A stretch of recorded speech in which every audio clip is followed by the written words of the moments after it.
شروع اللہ کے نام سے جو بڑا مہربان اور نہایت رحم کرنے والا ہے۔ السلام علیکم ورحمۃ اللہ وبرکاتہ۔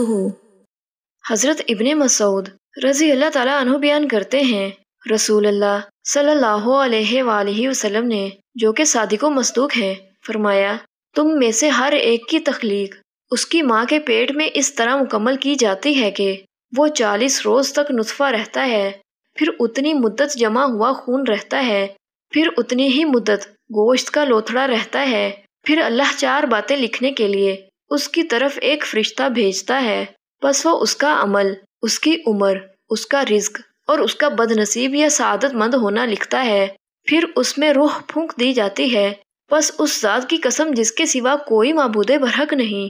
بے شک تم میں سے کوئی شخص اہل جنت کے سے عمل کرتا رہتا ہے حتیٰ کہ اس کے اور جنت کے مابین صرف ایک ہاتھ کا فاصلہ رہ جاتا ہے،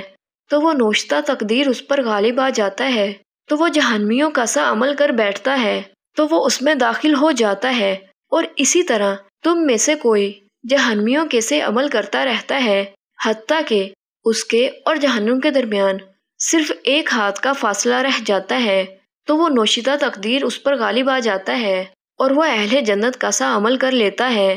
تو وہ اس میں داخل ہو جاتا ہے۔ پیارے دوستو، اللہ تعالیٰ سے دعا ہے کہ اللہ تعالیٰ ہمارا خاتمہ خیر پر کرے، آمین۔